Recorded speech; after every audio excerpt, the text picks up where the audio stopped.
Hello and welcome back to the Mushroom Kingdom Media Podcast. It's your host Dylan. We got another exciting week for you guys. Let's get it. Let's go. So on this week we have more topics to talk about. Um, get a little close here. We fixed the volume problems from last week. That was my own fault. Turned the gain all the way down to the microphone. We got it. We're good now. Um, but anyway, back what we're gonna talk about this week. First thing I want to start off about big headline this week. We PlayStation released the PS5 Pro. Um, Yikes is initial reaction is just yikes. I don't know. That's if and anyone who just plays games knows that this is not good. Not good. It's it's a PlayStation 5, obviously, but it's um supposed to be the Pro Edition, and on their Instagram page, they have their like comparison pictures of the before, the normal PS5 and then the PS5 Pro. Um, Needless to say, I did not see a single difference. It was very much it looked like the same exact picture. From what was told is that there's more CPU. There's like a better processor. Um, there was I think better ray tracing. Um, I don't know, more RAM, I think. I forget because it was just so underwhelming. To be very blunt. But the problem where this arises with Nintendo is the price, right? It's $700. And that's just an insane amount of money. Just an absolute crazy amount of money. To be very plain and simple, $700. Do you know that you can get a very reasonable gaming PC for $700? Like, you're not gonna have like a RTX 4090, but it you can run a good majority of games in about 1080p, you know, 120 hertz, probably 100 FPS, nothing crazy. Maybe you could chill at 60. I mean, and 60 is still pretty good for $700 for a gaming PC. And then you have unlimited games, on the PC. You can emulate stuff like that. But we're talking hard locked PlayStation console with PlayStation titles. You still have tens, thousands of games, but compared to the sheer price, like it, to me, it's a little frustrating and concerning to say the least, because where does this leave Nintendo for the upcoming Switch 2? Is really where my head went exactly to this. You know, we have it riles me up because me personally, I do not want to be paying $500 for a Nintendo console. And this is the thing that the precedent that we've set with this is that Nintendo's supposed to be, the fun, cool, casual gaming. But if we're gonna have these high end consoles, Microsoft and Sony doing pro models that are $700, right? It's like, well, what's it gonna take? Well, Nintendo knows that uh, we've been wanting higher resolution, right? We're stuck at 1080p, which is looks good on an OLED screen in the handheld mode, but on a lot of people play, on their big 4K TV, 60 inches, right? I usually play on my monitor I got here, my monitor's 4K, 27 inches, right?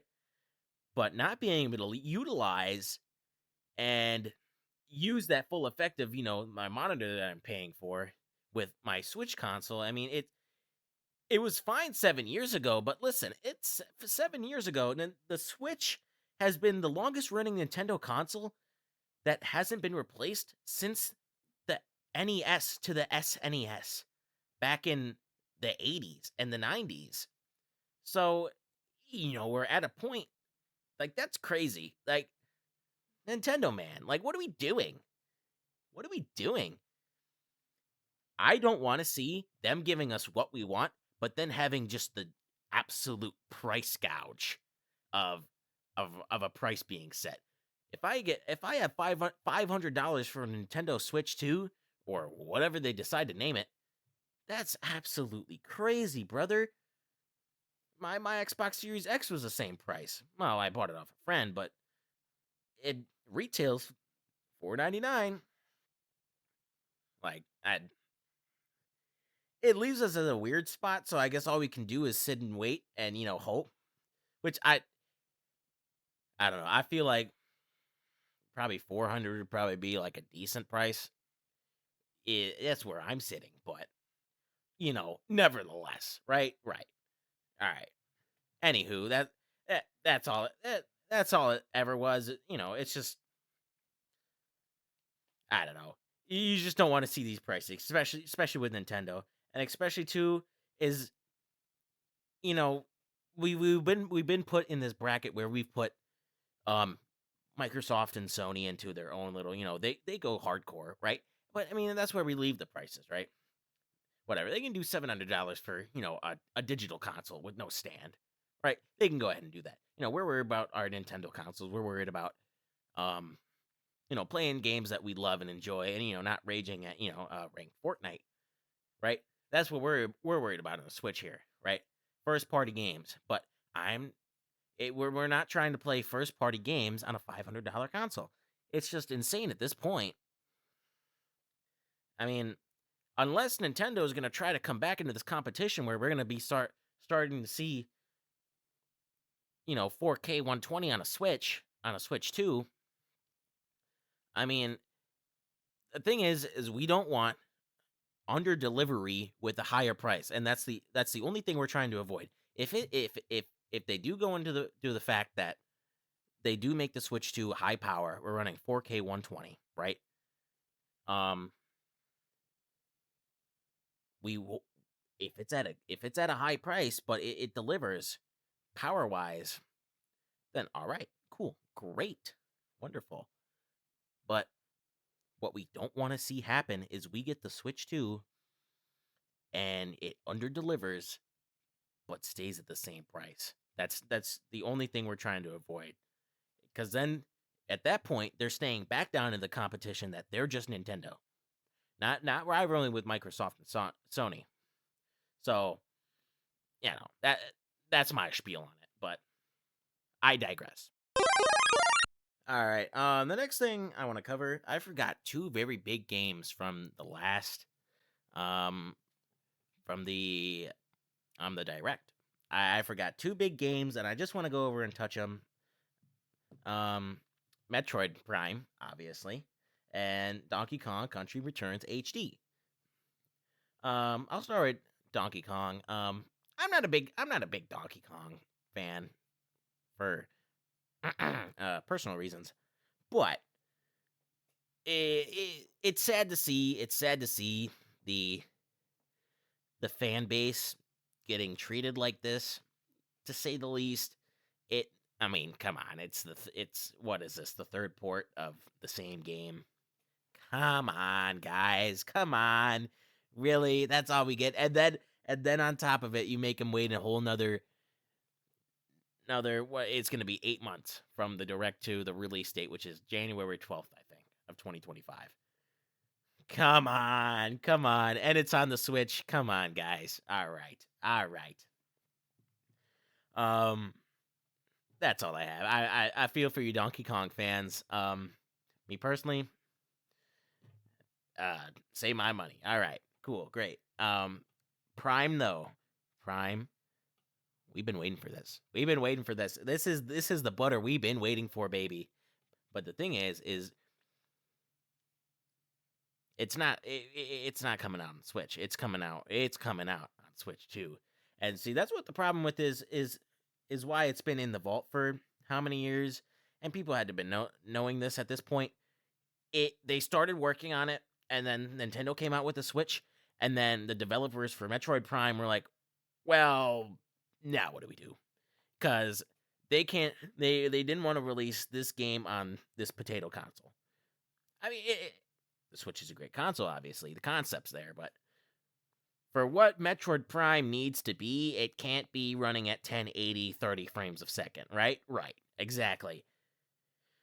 So that's why it's been this long. So it also comes up the speculation of that Switch 2 is coming. We knew that too, but Switch 2 is coming soon, and we'll be ready for it. And we'll be ready for Metroid Prime. I wonder if it's going to be a bundle game. I'd assume not, because we're greedy at this point. We can't release a game in the box, especially not Metroid Prime. We got to, right. So we won't see that in the box probably, but it's a hope. It's a hope for sure, but at the very least, maybe it'll come out on release-ish day, perchance. But I'll probably be sure to pick it up. I never played a Metroid game. Sorry to say, but I guess you could say I played Super Metroid a little bit on the Switch Online thing. It didn't really get a lot of my attention just because of how old the game was, but I'll be excited to try the new one. I'll tell you that. And in more personal news, I personally have been getting ready for Brothership. I have been playing Bowser's Inside Story, getting ready for Brothership, and I'll let you guys know that I just finished it. Earlier this week, I'll say on Monday. I think it might have been Tuesday night. I forget, but I just finished it. It's great as I remembered it. That's the game that I'd play. I was 8, 9, 10, and you play it. You get to a certain point, and you're like, oh man, and then you end up just restarting it for some reason. Why? Who knows? But you end up restarting it, and I played that game so many times. It's so good. It's what I liked about the DS era and a lot of the story-based RPG-based games from that era. That too with the Game Boy Advance. The storylines were just so good. They were just so good because with the underpowered, handhelds and stuff, we're looking at more, how do we create this experience that we make a game that people come back to and a game that people, enjoy. And with underpowered hardware, but, based more around the portability concept, right? So you can bring it to your grandma's house, easy peasy. You're on a road trip, you can play it easy peasy, right? How do we keep our viewers engaged and how do we keep our players wanting to come back, right? And the whole sell point is just crystal clean storylining, right? Mario and Luigi, the third game in the franchise, successor to Partners in Time. It just capitalized on just so many of what made Partners in Time great and what made Superstar Saga great. It's amazing combat, its experience point as a level up system. Who would have thought that would have been a great idea, right? And it just works, right? It's simple, but it works. The concept being inside of Bowser's body, right? Like, it's just ingenious because you get to some of the levels and it's like you're in his gut and it's the Goombas turn into cells. There's like white blood cells that protect Bowser and they have like shields and swords and you fight them and and when like the Wiggler carrot scene where you got to eat the carrot in a minute. Mario and Luigi are like the enzymes breaking down the food. It's just ingenious when you really take it apart and just look at it. It's just so much fun to play, and it gives me a lot of hope for Brothership. At least a good benchmark because obviously Brothership isn't going to be developed by Alpha Dream, obviously, but I forget who's developing Brothership. I forget if it's just a Nintendo native development. I forget who's doing it. I'd have to look. But Brothership looks good. We've seen gameplay. Nintendo has released gameplay on Instagram. Not the battle scenes, like the overworld looks good where you explore and you do stuff and you do the puzzles. That looks great. Even the battle scenes look great with the bros moves. Bros moves are in there. Like it's really exciting, and I now that I finished Bowser's Inside Story, I just cannot wait to play Brothership. And if I if you have the chance, I'd say try Bowser's Inside Story out. Um, before Brothership, give you a good idea of what the game should be. Um, you know, I hope it's stays pretty true to you know what it should be. I hope we don't get anything like Paper Jam. Um, Dream Team was all right. I like Dream Team, but the first three were definitely better. But um, yeah, I mean that's what I've been doing. Getting getting that done, playing it, having fun. Yeah. I think that'll be the end of this podcast for this week. Hope you guys had a good time listening. I always have a good time sharing my ideas with you guys. If you have any comments, leave them down below. I'd love to discuss things with you guys. Give me some things to answer in the next podcast. So, yeah, let me know. Drop a like below. Enjoy the game, and we'll see you guys right back here next week. Thank you.